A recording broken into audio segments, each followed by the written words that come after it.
Hi, are you tired of your old reliable dual-deck cassette player? Well, have I got something new for you! Introducing the Pioneer CTWM60R! With its 6-cassette changer and classic single deck, you'll get to experience all your old favorite problems like bad belts, grinding gears, and brittle plastic parts, with new challenges like long geared tracks, sliding components, and lots of moving parts!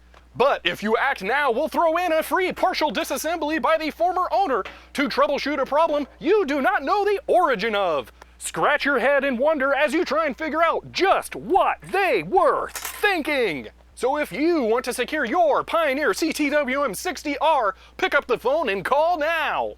You can own your own Pioneer CTWM60R by calling the number below and making 5 easy payments of $59.95 to the address below.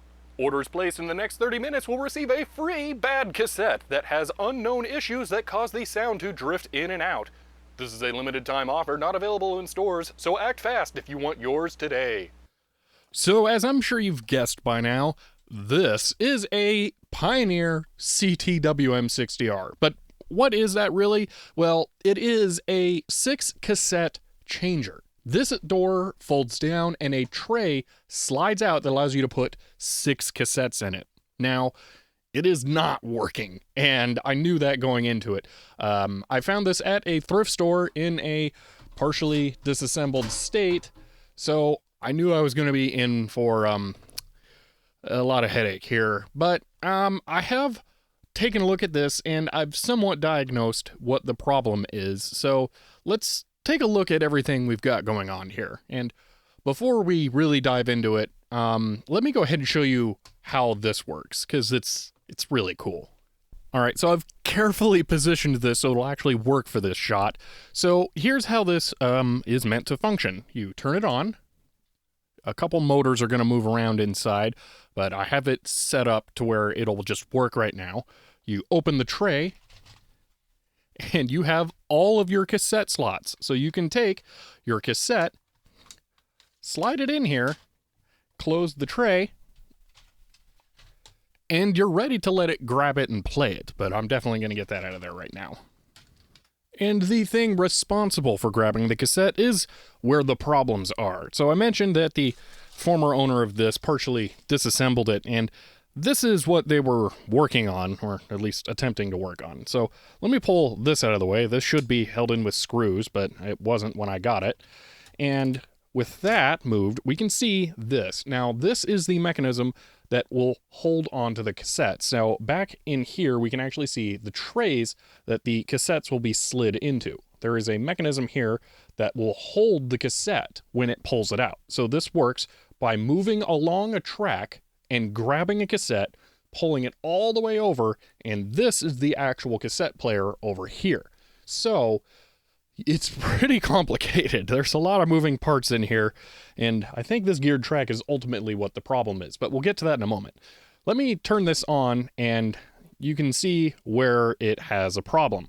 So first I'll state that this is an end stop sensor, and this is the tab that it's supposed to sense, but it never makes it to the tab.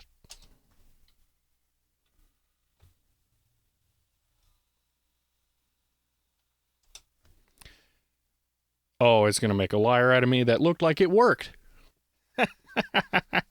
That'd be funny.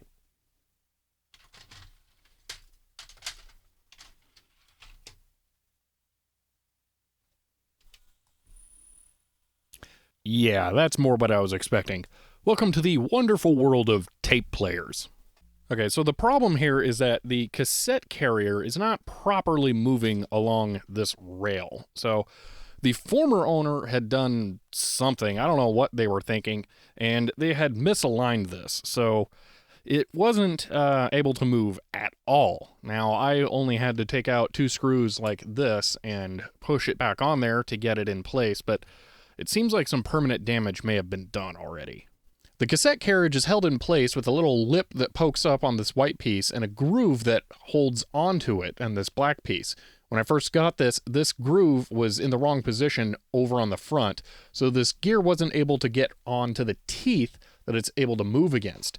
This motor spins this belt and it moves the gear so that the whole carriage can move. If I turn the unit on, you'll see the entire thing move back towards the cassette player all the way in the back. Now the problem is, here it gets stuck. So first let me show you what I think caused the problem. If you see way down in here, there's this little black thing. And let me go ahead and move the top metal cover out of the way. This is an end stop switch. I can go ahead and just barely push that in. And that's how this carriage knows when it's all the way up against the motor. This metal tab here on the top cover is what it presses against. Now, because that lip on this back piece of the geared track was in the wrong position, this end stop switch was not hitting the metal tab. So what was going on is this cassette carriage was going all the way to the end and still trying to move, which has done a bit of a number on the geared track back there. Now, it's not the easiest thing to see, but you can see how the teeth are all well-shaped and pointed over here.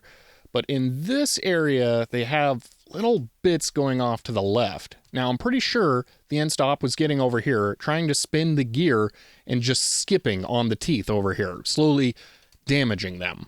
Now, I don't know if I'm going to have to try and replace this part yet or not. I'm thinking the next step needs to be to remove this whole rear metal plate and unscrew this piece and see how bad the damage is. There's a chance I might be able to just file these gears smooth again and have it work, but I need to get this out to be sure of that. Now, I'm pretty sure the correct way to do this is to remove these 3 screws here and take this black piece of plastic off with the metal plate, but this gear is held in place and that's got the band on it and it's interfaced with that gear, so that sounds like it's really complicated and would just lead to a lot more problems. So I'm going to try and just take out these screws and then just kind of slide this off and see how that goes.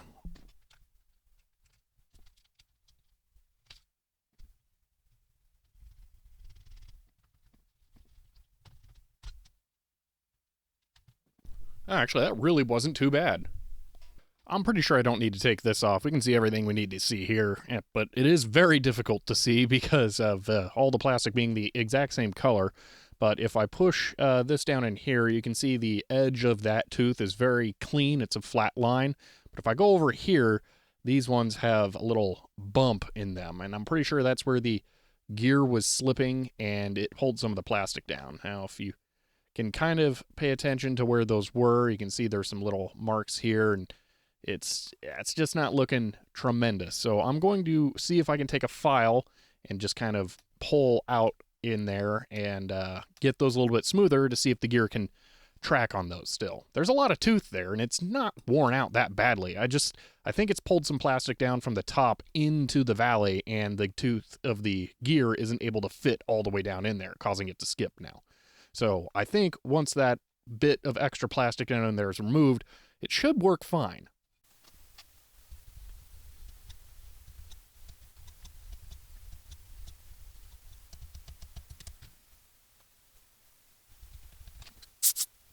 All right, now we can see in there that all of the gears in that area have the same angle on there. It might be a little bit more eaten away on the opposite side, but I don't think that's going to make too big of a difference. So I'm going to go ahead and try putting this back in there and see if it works now.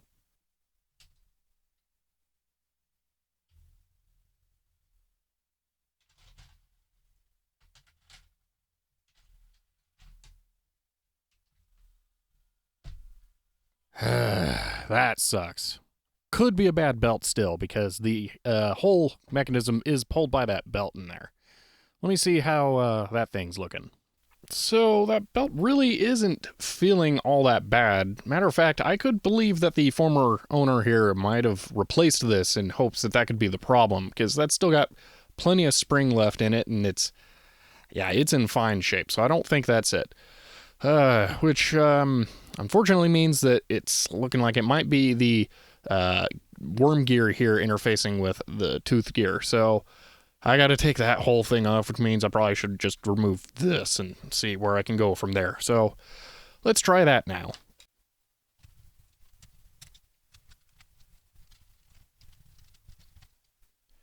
Man, so here I am scraping the grease out of all the teeth on the gears so I can inspect every single one of them to see if they're both clear on that one and the worm gear, and I think I just accidentally found what the problem is. And it is sort of grease related, but I think I'm going to pull this piece back off again. This black part here, yeah, slides freely back here, but up close to the cassette drive, it gets stuck, and yeah, it doesn't want to move. So I think more grease needs to be applied into here, but I want to take out that screw and see if this can also push down a little bit in the back, and maybe it'll give it some more clearance because it feels extremely tight. Like, I'm pretty sure it should not be that tight back there. So that might be the root cause of all of the problems, because if this was getting stuck back there, the gear wouldn't be able to move and it'd be stuck and grinding the teeth. So, getting closer. Oh yeah, this is definitely a problem. It's nice and free over here, but as I move it closer to the right, it gets much tighter, especially near here. So let's go ahead and loosen this. Ooh, that is pretty tight. See if I can pull the plastic down. Yep, loose. Okay, I'm just going to hold that, actually apply pressure there and retighten it. And yep, there we go. That might be the easiest fix ever. Ooh, so the third screw go there? I wonder if there's one in the bag that's just kind of like a mystery screw. Possibly that one. Let me put it back together and see. That might be the fault here. There might be just a cascade of failures with this thing that led to it not working. So, man, maybe that's the final one. Yeah, I'm gonna go get some grease so I can lubricate that properly so it won't have that problem again in the future. Although, now that this has been adjusted, it just shouldn't have that problem.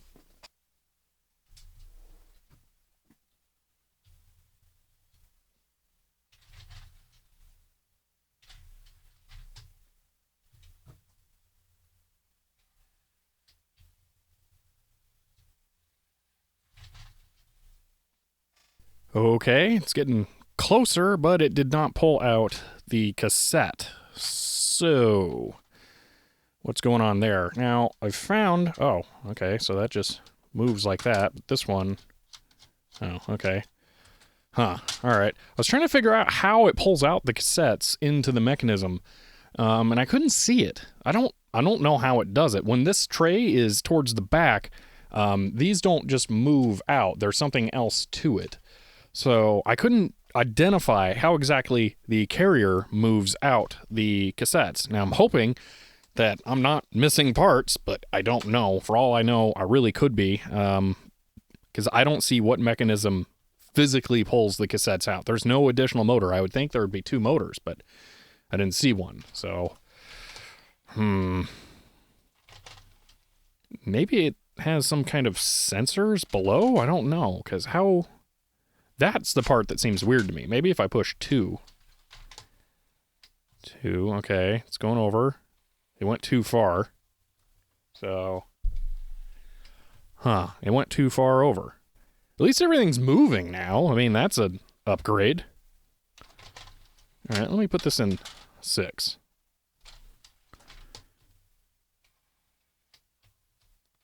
Yeah, didn't get the cassette. No.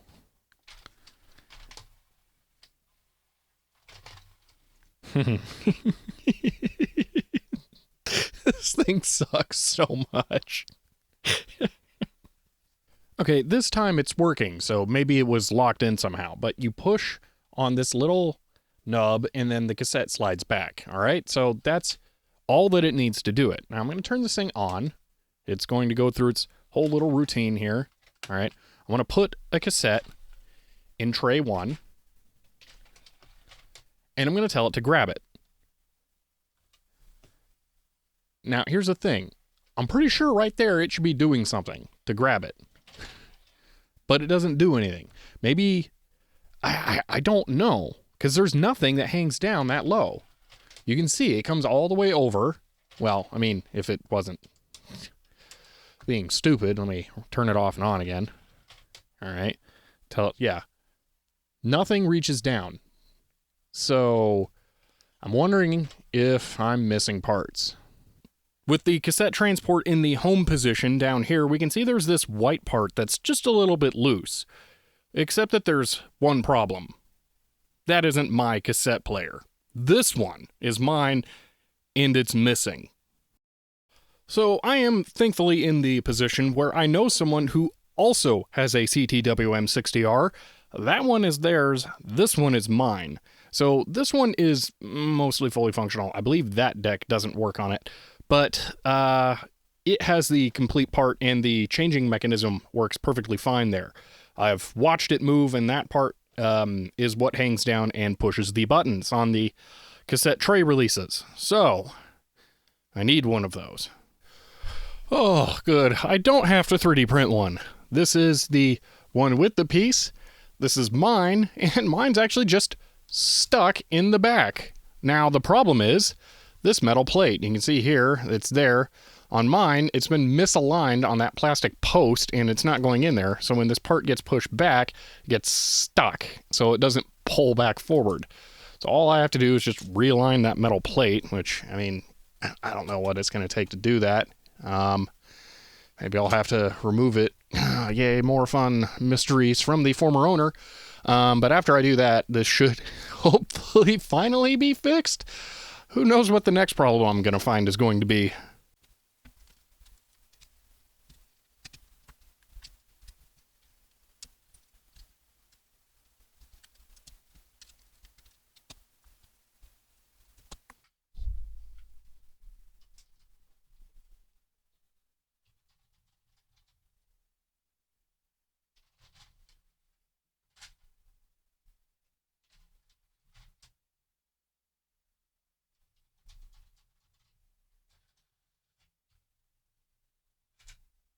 Success! Woo! Oh, that feels good. It's not going to play. Belts are all bad on there. Yeah, I was saving that one. Here, let me show you. You can just barely see the pulley coming off of the motor and the belt that has turned to goo and broken. So, I gotta take that all apart now and try and cram a new belt on there. That's going to be fun. All right, now before changing the belt on the changer side, which is obviously the most fun, I do want to change the belt on the single deck side because they're actually the same mechanism. So anything I learn changing the single deck side belt, I will then know for the changer side, which is important because these are apparently not the easiest thing to change the belt on. Now, this is actually the cassette player I'm borrowing as a reference. And it has had the belt changed on the single deck side. And here's how it sounds playing forward.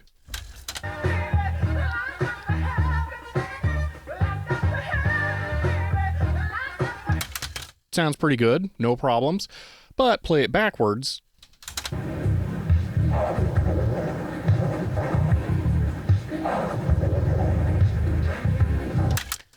Not doing as great. So something went wrong with how the mechanism was aligned in here, or the belt is strained in some strange way. I'm not sure what the problem actually is. So I'm going to go ahead and disassemble my cassette player, which is right in the back there, and this one at the same time on the single deck. Hopefully then I'll be able to see what went wrong on this one and get that one rearranged in the correct way. And then I'll also know what to look out for on mine as well. So, yeah.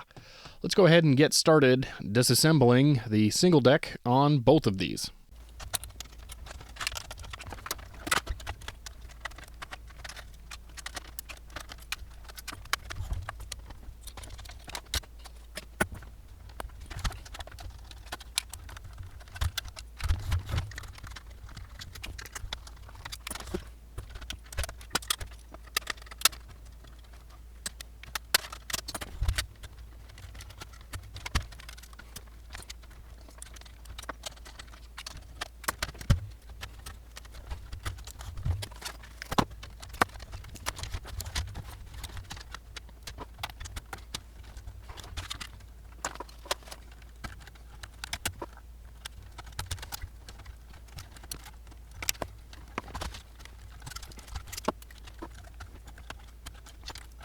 Oh man, I'm pretty sure this connector is supposed to be able to release this cable so you can pull the wires out like all the other ones, but for the life of me, I cannot get it to do it. It is a finer pitch. It's a different type of connector, but whatever. At this point, I'm going to break it before it's going to release, so I'm just going to leave the cassette deck on top and just work on it there, because this is not happening.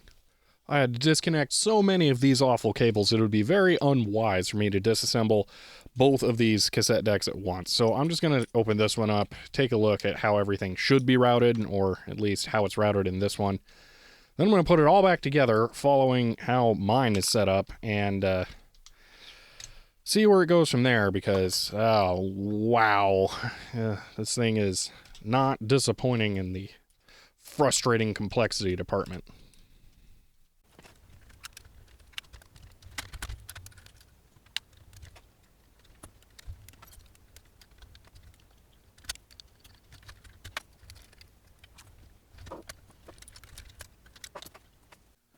This cassette player is horrible to work on. Oh, man.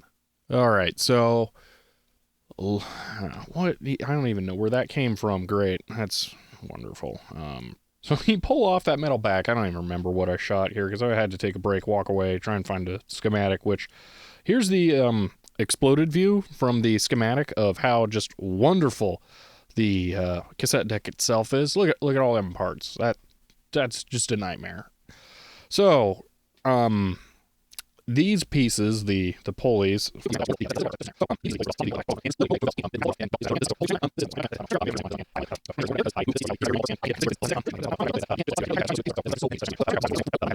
this thing really sucks. That's the main takeaway. This thing sucks. So, yeah, I'm gonna just put this all back together, figure out maybe if I can get the eject mechanism working again, because, you know, lots of tiny pieces, and see if it will just play cassettes any differently. I bet not. So, who knows? Let's see how that goes. Wonderful. New problems, but I kind of had a feeling this one was coming. Alright, I can either refer to the schematic, which sucks because there's no like good view of how to layer these parts. There's only the exploded view. So I'm going to have to take apart mine and compare them. Yay, I get to risk two of these being open at once. That's just fun. Okay, I have both tape players open again. Again, just the single deck. Haven't even got to the changer yet, but once I've mastered this, the changer should be simple. At least I hope. So I'm going to go ahead and repair the one I'm borrowing, or not really repair, just get the gears back into the correct position. And this is mine, which I assume was turned off in the correct state, so I'm just going to make the gears in this one match, even if I have to pull them out and manipulate stuff. So yeah, there was another thing. Oh, I went ahead and, just in case I managed to screw something up, I took pictures of these. So here's the picture of the good state, and I'll link that somewhere in case it helps someone out. Because, yeah, I know I wouldn't mind having had that from the beginning. The manual sucks, so yeah. Alright, so I have most of the belt goo picked out of here, and I'll give you a better look at doing that when I do the changer side. I just wanted to get this done. Now I have a at this point in time a kit of different sized belts. I'm not going to try and 3D print a belt for this for a handful of reasons. One, the 3D printed belts just aren't holding up with the filament I have. I really have to get something like Ninja Flex to do that, and it's just a difficult investment at like $60 to $80 a spool. So yeah, just for belts, I don't think that works out economically. And the other thing is even if I did get Ninja Flex and print that, I don't have experience with it as a belt. And with something this difficult to work on, I don't want something unreliable in there. Once I get this changed out, I never want to have to open this again. So yeah, I'm going to go with real belts and just do it once. So I'm going to try and get this whole thing put back together now, which is just fun, so I can get it tested to see if it works with new belts now. Now, I've already gone ahead and rearranged the other player's gears to match this one. So hopefully they'll both work when they're reassembled.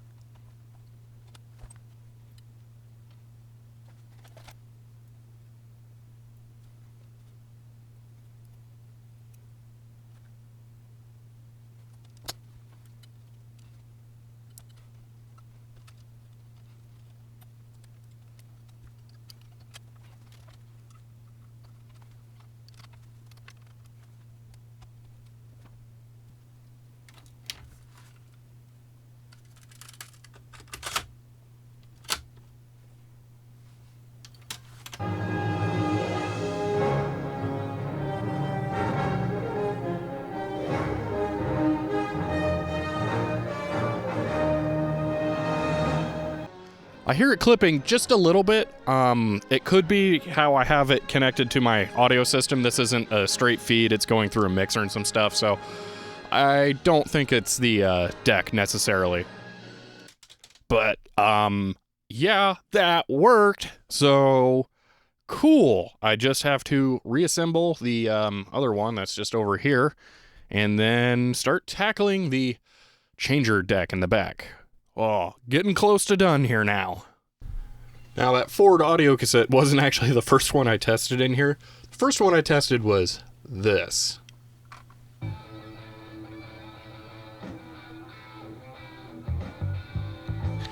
This does not sound good, and the level is a lot lower. I think this thing has been played to death, which is kind of unfortunate, because it's a good song. Well, good news. The other side of the other tape player doesn't wobble anymore because it doesn't play now. I can force it to play by pushing the gear over, but it won't go over on its own. So that's cool.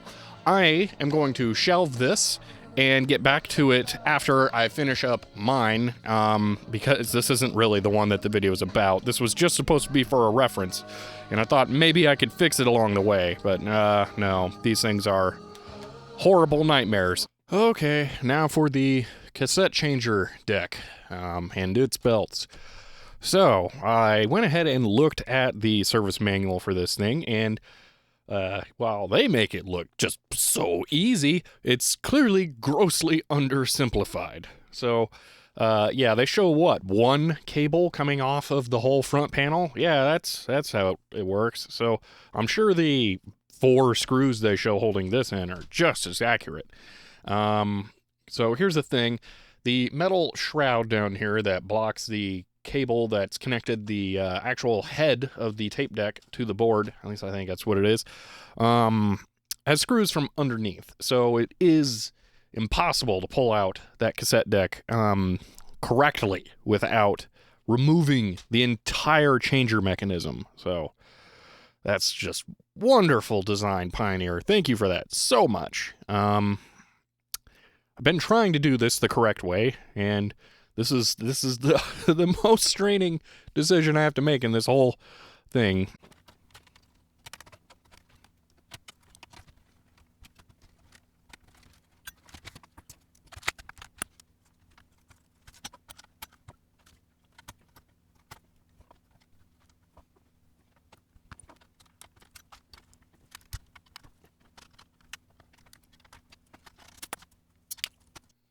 Okay, there we go. That's the cassette deck. It's pretty much loose and ready to be worked on. It's got another one of those horrible cables that has the connector I can't figure out how to release. There must be some kind of stupid proprietary tool for it or something. Alright, here we are. More melted belt. And just since I said I would, here, I'll try and pull some of that off. Oh, yeah, it's goo. Pure goo. Take this, pick it out. Yeah. Oh, yeah. There is nothing elastic left in that.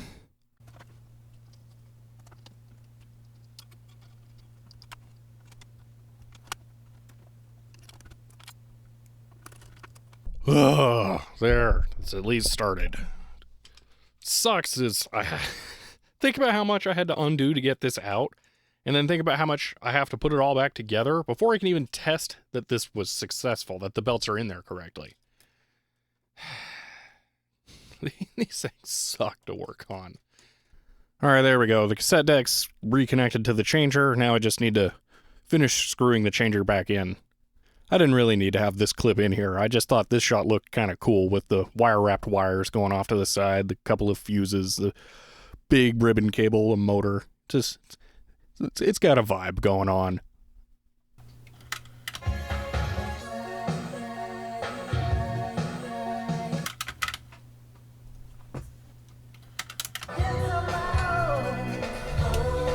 Oh man, it's working. Why did it do that? I don't know.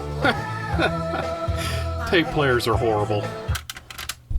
Alright, it's all put back together functionally, but I thought it would be fun before putting it all back together completely to go ahead and just get some shots of how it looks while it's playing cassettes and doing the changing, because this thing's pretty cool, and I figured I'd get it modified to where you can actually see what's going on in here. So with that, let's take a look at it.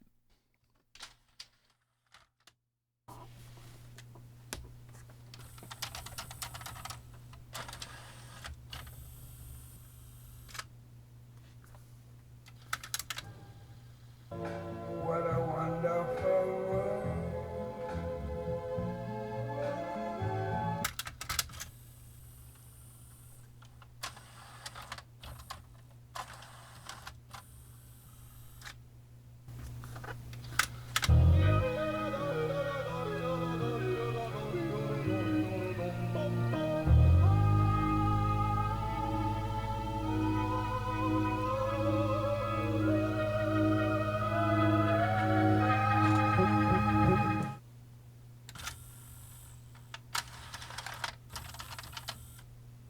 Yeah, despite all its stupid complexities, it's really cool. I'm gonna go ahead and put it back together now.